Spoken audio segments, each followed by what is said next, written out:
하나님께서 세상을 창조하실 때 가장 먼저 빛을 만드시죠. 그러니까 하나님의 창조의 역사는 빛으로부터 시작되는 겁니다.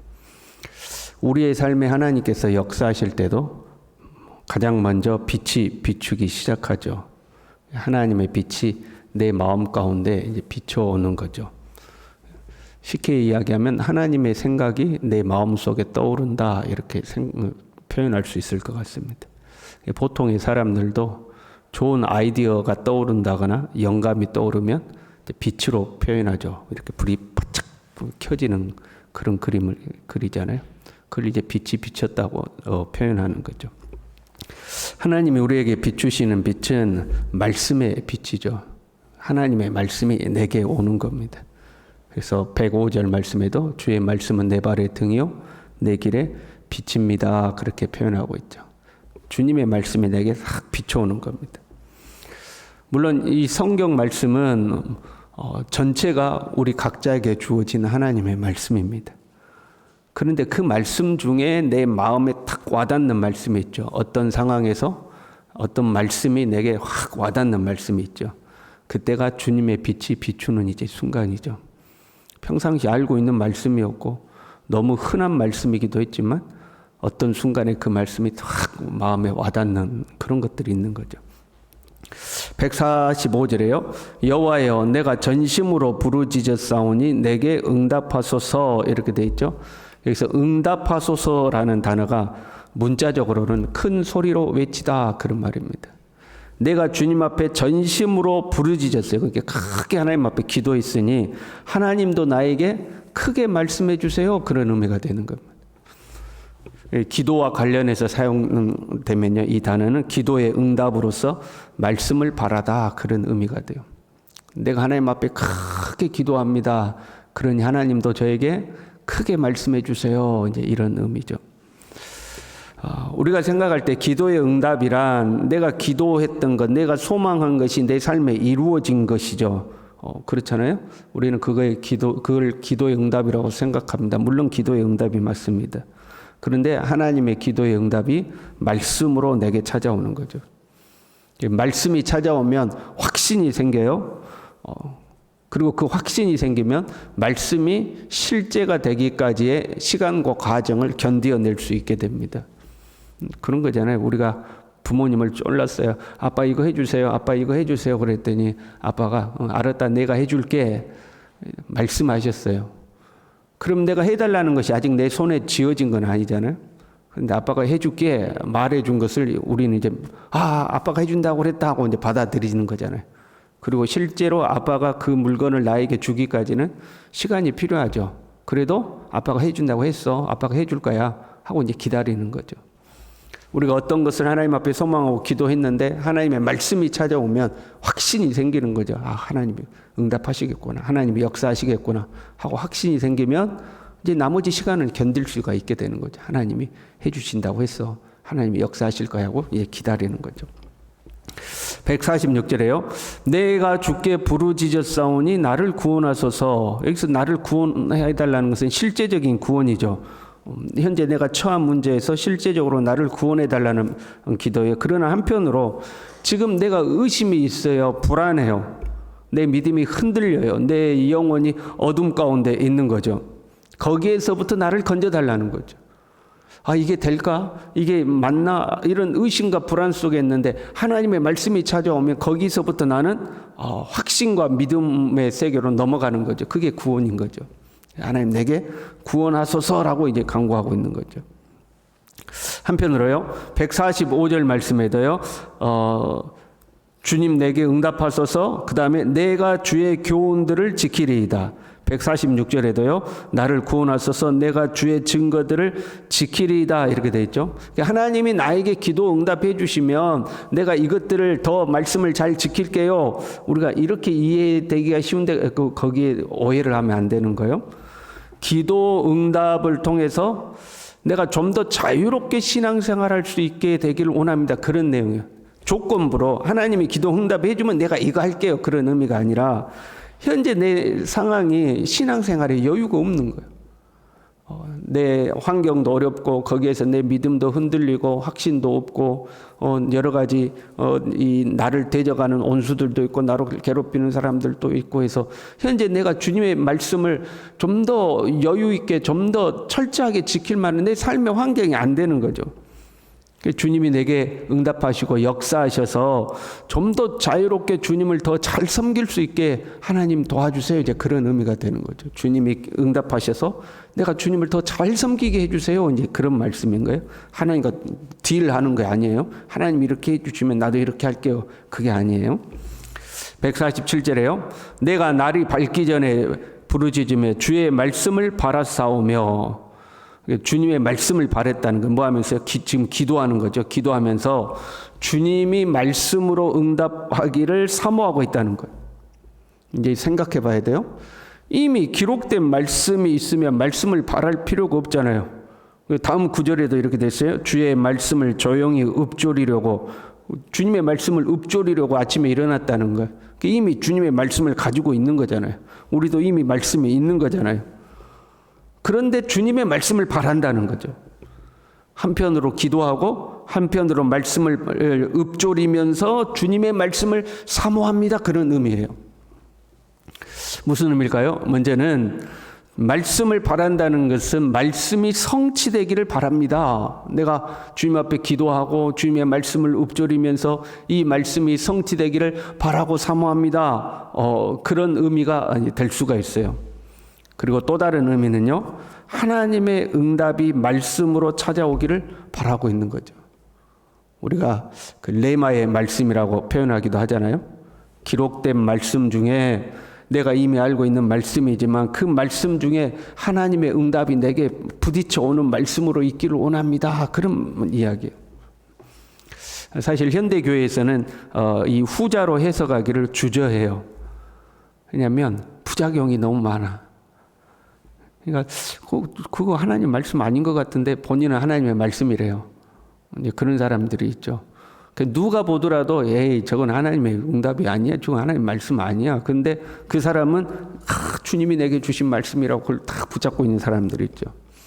이런 잘못된 확신을 가진 사람들은 옆에 사람이 권면하면 그 권면도 안 들어요.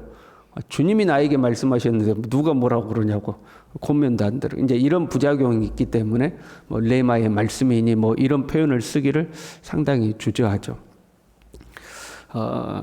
하나님의 이 레마의 말씀과 이 말씀의 성취가 내 삶에 나타나기를 사모하면서 147절에요. 날이 밝기 전에 부르짖으며 148절에는요. 새벽녘에 눈을 떴나이다.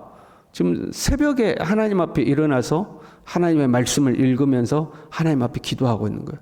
하나님 내게 말씀해 주십시오라고 말씀을 읽고 기도하면서 말씀해 달라고 지금 기도하고 있는 거죠. 하나님 주님의 말씀을 적해 주십시오. 내가 말씀을 사모하고 있습니다 하고 언제 했다고요? 새벽에 일어났다는 거예요. 날이 밝기 전에 부르짖고 새벽녘에 눈을 떴다 이렇게 돼 있죠. 새벽은 참 중요한 시간이죠. 성경에서도 새벽을 깨우겠다 이제 이런 표현도 있죠.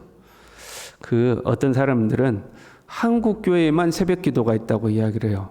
한국 교회만 새벽 기도가 있다 그러는데 꼭 그런 건 아니에요. 모든 경건한 사람들은 새벽에 경건한 시간을 가져요. 공식적으로 이런 공식적 모임이 있든지 없든지 상관없이 경건한 사람들은 아침 일찍 일어나서 하나님 앞에 경건의 시간을 갖죠. 제가 작년에 대만에 갔더니 대만에는 찬송이 새벽 6시라는 찬양이 있어요. 새벽 6시. 그 새벽 6시라는 찬양의 내용이 뭐냐면 새벽 6시에 일어나서 하나님 앞에 기도하기를 원한다. 이제 그런 찬양이에요. 대만 찬양이거든요. 그러면서 이야기하는 것이 대만 교회도 한국 교회처럼 새벽 예배가 활성화되기를 소망하는 마음으로 그 찬양을 부른다고 그러더라고요. 한국 교회처럼 새벽 기도하고 싶어서 아예 찬송을 만들었어. 새벽 6시 그래가지고. 새벽은요, 하나님의 음성을 듣기에 가장 좋은 시간이죠. 새벽이 거의 모든 종교에서, 기독교가 아니라 타 종교에서도 영성을 추구하는 사람들은 새벽에 경건 행위를 해요. 불교도 새벽에 일어나죠. 이슬람도 보면 그 새벽 시간에 그 새벽 기도가 처음 기도가 시작을 해요. 그래서 이슬람 지역에 가면 그 아예 동네 방송을 해. 동네 방송을 뭐죠? 코란을 읽어요. 아예 스피커로 아침에 어느냐냐 저거 막 그러면서 그 시간이 이제 새벽 기도하는 시간이에요. 아예 동네 방송을 그렇게 하죠. 새벽은요, 만물이 깨어나는 시간입니다. 우리의 육체도 깨어나는 시간이죠. 빛이 시작되는 시간이에요. 새벽에 이제 어둠이 물러가고 빛이 이제 날이 밝아오는 시간이잖아요. 밤새 바람이 불다가 새벽에 홍해가 갈라지죠. 홍해가 갈라지는 시간. 새로운 역사가 시작되는 거거든요. 홍해가 갈라지고 홍해를 건너는 것을 세례로 비유를 하잖아요. 세례란 새 생명을 얻는 거니까 새 생명이 시작되는 시간이 이제 새벽 시간이죠. 이 새벽이 굉장히 중요한 시간이에요. 근데 새벽이 중요한데 문제는 현대인들에게는 새벽 시간이 어렵다는 거죠. 과거에 농경 시대에는 새벽이 딱 맞아요. 과거에 불도 안 들어오고 그럴 때는 해지면 밥 먹고 자는 거잖아요. 해지면 밥 먹고 자고 그러고 자고 일어나면 새벽에 일어나서 이제 활동하기 시작하는 거죠. 그런데 산업화가 되고 근대화가 되면서는 이게 어려운 시간이 됐어요. 밤 늦게까지 활동을 하니까. 공장이 24시간 돌아가고 밤 늦게까지 일하고 2교대 일하고 3교대 일하고 자녀들은 밤 늦게 학교에서 돌아오고 그러니까 일찍 자기가 힘든 거죠. 새벽에 4시에 깨워서 준비해서 나오려면 최소한 10시 전에는 잠이 들어야 돼요. 그래야 7시간 잠을 잘 수 있잖아요. 근데 저희 집만 보더라도 보통 11시 반 이렇게 잠자리에 들어가니까. 그리고 하면 새벽 예배 끝나고 저는 피곤하면 좀 쉬어도 저희 아내 같은 경우는 애들 또 학교 이제 가기 시작하니까 쉬지를 못하죠. 그러면 이제 피곤이 누적이 됩니다. 그래서 이 목회자로서 이 고민이 있어요. 수면 부족은 건강과도 직결이 되거든요. 그러니까 새벽 예배 나와서 하나님 앞에 열심히 기도하는 사람이 건강하게 잘 살아야 되지 않겠어요? 근데 새벽 예배 열심히 한 사람이 이제 몸이 아프기 시작해. 그게 이제 또 문제가 되는 거죠. 제 생각에는 은퇴하신 분들은 새벽 예배를 꼭 나와야 돼요. 은퇴하신 분들은 일찍 자고 일찍 나와야지. 안 그래요? 현직에서 물러나신 분들은 무조건 새벽 예배에 나와야 돼. 밤늦게까지 텔레비 보지 말고 10시 되면 주무시고 새벽에 일어나서 이렇게 나오시고. 현직에 있는 사람들은 조금 그 부분을 자유롭게 해야 된다고 생각해요. 건강을 유지하면서 해야 되니까. 어떤 분들은 은퇴하신 분들도 야행성이라고 자기는 야행성이라고 하시는 분들이 있어요. 저는 그 말 안 믿어요. 하나님은 우리를 야행성으로 만들지 않았거든요. 그렇잖아요. 밤에 잠자고 아침에 일어나게 우리를 만들었죠. 근데 야행성이라고 하는 것은 우리의 삶의 습관이 그렇게 된 거예요. 삶의 습관을 그렇게 살다 보니까 내가 야행성이 된 거죠. 근데 여러분, 야행성은 절대 건강에 좋지 않아요. 밤 되면 자고 아침 되면 일어나야 건강에 좋은 거지. 야행성이라고 그래갖고 밤 늦게까지 하고 이제 해 떴는데 그때서 잠들고 그러면 절대 건강에 좋지가 않습니다. 그래서 제 개인적인 생각은 그래요. 그리고 이른 새벽이 아니더라도 그렇게 현대인의 삶이 새벽을 깨우기가 힘든 어떤 삶의 패턴이니까 현직에 있으면 힘든 거 아니에요? 밤 늦게까지 일하고 11시, 12시에 잠들어서 새벽 4시에 일어나서 또 나오고 그리고 다시 일터로 가고 하는 게 결코 쉬운 일이 아니에요. 그래서 그런 어떤 삶의 환경을 가지고 있는 사람들은 이른 새벽이 아니더라도 조금 일찍 일어나서 얼굴에 물 묻히고 정신 차리고 하나님 앞에 경건의 시간을 갖는 거죠. 일어나서 말씀 읽고 기도하고 그렇게 해서 주님의 음성에 집중하고. 불신자들 중에서도요. 거의가 제가 이야기 들어보면 그런 것 같아요. 큰 기업을 이끈다거나 중요한 어떤 역할을 하는 사람은 아침에 일어나면 꼭 명상의 시간을 가져요. 명상의 시간을 갖고 마음을 잔잔하게 만들어 놓고 거기에서 어떤 아이디어들과 생각들을 찾아가는 것을 보게 돼요. 명상하는 사람들이 굉장히 많이 있습니다.